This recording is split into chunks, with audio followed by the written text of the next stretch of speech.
Hello everyone. Today in this video I am going to explain about two species of phylum Chordates, that is Rhacophorus laterale and Dicynum concolor. So first of all, let us discuss some general characteristics of phylum Chordates. They have four major features, that is notochord, dorsal hollow nerve cord, pharyngeal slits and postannal tail. They have some other organs also like brain, mouth, muscle segments and anus. Let us discuss more about the major four features of phylum Chordates. First one is notochord. It is a longitudinal cartilaginous rod running between the nerve cord and the digestive tract. It acts as a support for the nerve cord and is replaced by the vertebral column after the embryonic stage in all vertebrates. Here, the point to be remembered is that notochord is replaced by vertebral columns only in vertebrates. Second, dorsal nerve cord. It is a bundle of nerves running along the back and splits into the brain and the spinal cord. It is hollow and lies dorsal to the notochord. Pharyngeal slits. They are the openings which allow the entry of water through the mouth without entering in the digestive system. That is, they connect mouth and throat. All chordates have these openings on the lateral sides of the pharynx at some stages of their life. Fourth, postannal tail. It is an extension of the body to the anus and they are the skeletal muscles which help in locomotion. It is absent in most of the adults. Here is the classification chart of phylum Chordata. It is divided into three subphylums: subphylum Urochordata, subphylum Cephalochordata and subphylum Vertebrata. Subphylum Vertebrata is further divided into two sections, section Agnatha and section Gnathostomata. Section Agnatha contains class Cyclostomata, while section Gnathostomata contains two superclasses, superclass Pisces and superclass Tetrapoda. Further, superclass Pisces contains class Chondriachthyes and class Osteoichthyes, while superclass Tetrapoda contains class Amphibia, class Reptilia, class Aves and class Mammalia. So, our first species is Rhacophorus lateralis and it belongs to class amphibians. So, let us first see some general characters of amphibians. Amphibians are vertebrates. Their skin is smooth and slimming. They breathe through their skin as well as their lungs in some cases because they are the first land animals. They are cold-blooded and have complex life cycle because they have larval and adult stages in their life cycle. Many species of amphibians vocalize and one example is chorus frog. They fertilize egg externally and can also fertilize internally. So first species is Rhacophorus lateralis and here is the beautiful diagram of this frog. So let us see the classification of R. lateralis. They belongs to kingdom Animalia, phylum Chordata because notochords are present, subphylum Vertebrates because vertebral columns are present, class Amphibia, first land species, order Anura because hand limbs are longer than forelimbs, family Rhacophoridia because they have flattened bodies, genus Rhacophorus, species Lateralis. Description of R. lateralis. They have smooth and granular skin, rounded snout and an interorbital space broader than the upper eyelid. The tympanum of these species is smaller than the eye. Its three outer fingers are almost entirely webbed and all the toes are also entirely webbed. The discs of the fingers and toes are smaller than the tympanum. Coloration of R. lateralis. The background color is green or reddish purple. Ventrally, the species is white or pinkish white. The head and back have dark dots and colored part of the limb have dark cross lines. There is a white streak on each side from the nostril along the outer edge of the upper eyelid to the groin. The arm, 3 inner fingers and 4 inner toes are clear. Interesting fact about R. latialis is that it is also known as gliding or flying frog. Why they are called as gliding or flying frog? Gliding frogs are different species of amphibians belonging to the genus Rhacophorus. With the unique fully webbed feet, fingers and toes, these frogs have the unique ability to break the impact of their jump through the parachuting from trees. This method of movement, which is often referred to as gliding, is why species belonging to this genus are called gliding or flying frogs. How do gliding frogs glide? Gliding frogs have webbing on their feet which they extend to the parachute and land safely on the ground. Here in this video, you can clearly see that their fully webbed toes help them to parachute from this stone, and now they are landing on the ground.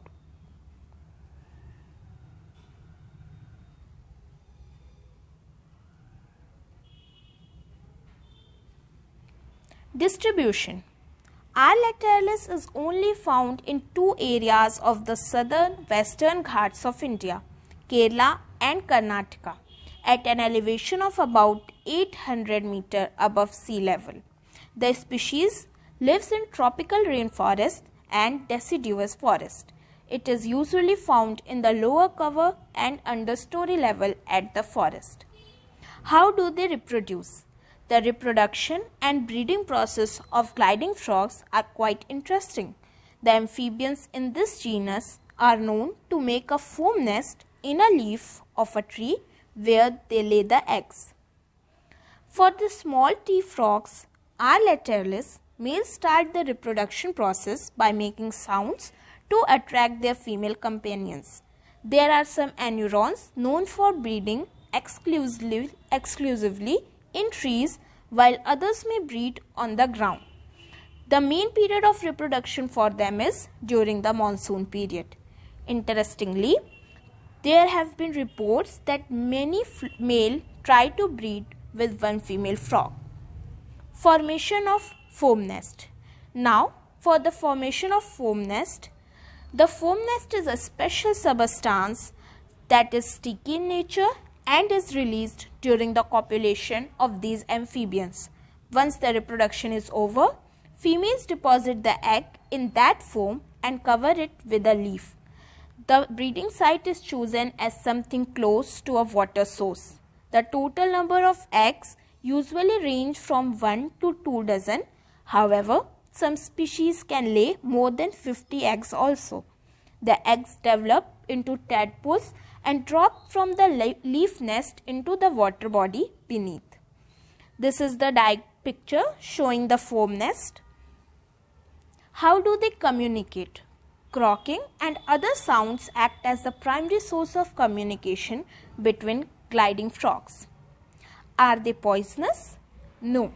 Unlike the poisonous frogs, these anurons have not been observed to be poisonous. Life tree, abundance, activity and special behaviors. R. latialis is an arboreal frog. Arboreal frog means those who can live on tree. Its breeding season is from June to September. It is oviparous. It breeds on vegetation overhanging small pools where the tadpoles eventually develop. When handled, R. latialis changes color to bright brown with coffee-colored dots in only 5 seconds. IUCN status: they are endangered. Rhacophorus latialis is very rare in the wild. The population of Rhacophorus latialis is declining largely because of habitat loss due to deforestation and agriculture. Possible reasons of amphibian decline: First one is general habitat alteration and loss. Second, habitat modification from deforestation or logging related activities. Third, intensified agriculture or grazing. These are the reference materials from where I took my data. Now, my second species is Dicynum concolor and it belongs to class Aves. So, let us discuss some general characteristics of Aves. Aves are birds that are warm-blooded.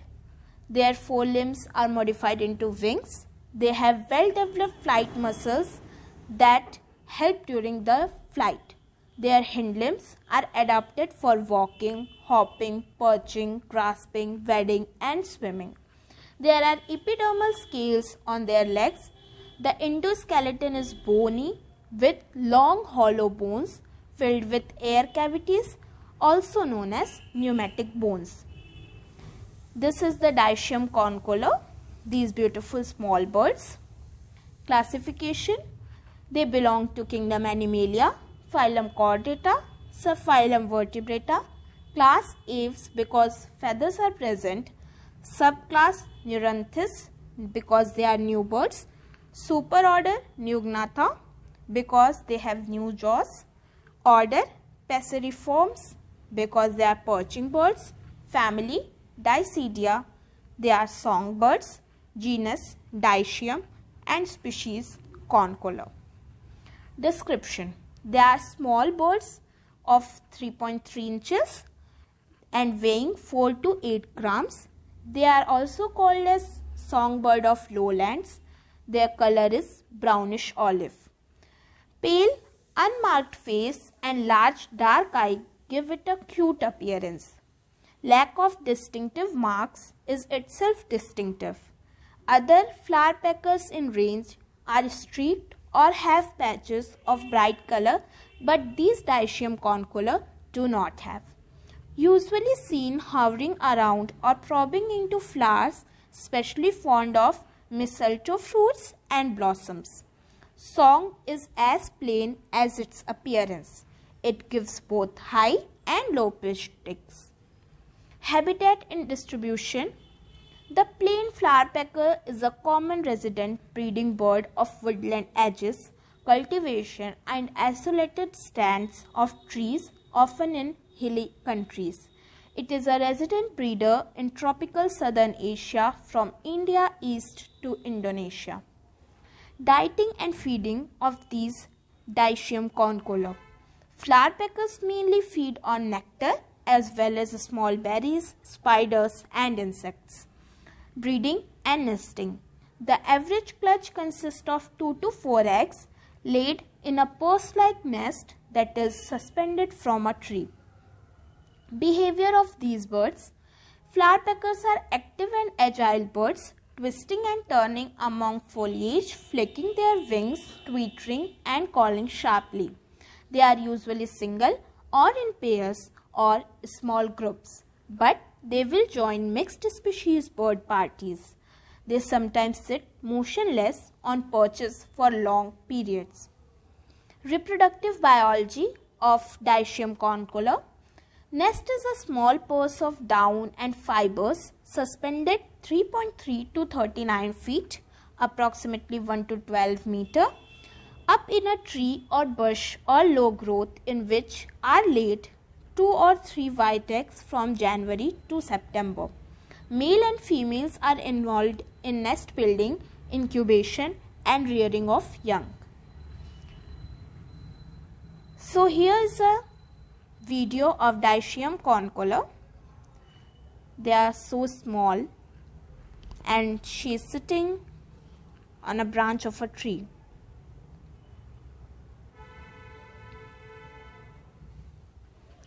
Did you know berries are the favorite food of these non-migratory Nilgiri flowerpecker? They can be found greatly in regions where berries are present. How fast can a Nilgiri flowerpecker fly? The Nilgiri flowerpecker's flight speed is good, even though they are among the world's smallest bird. However, their exact flying speeds speed is unknown. Conservation status, they are least concern because they are not threatened, common in most of its range, but main threats will be loss of habitat and climate degradation for these species. Significance to humans, they spread parasitic mistletoes on trees of economic importance. Significance to ecology, these birds help in the pollination of flowers and play a crucial role in the ecosystem. Here are the references from where I took about Dicynum concolor. Thank you. Hope you liked the video.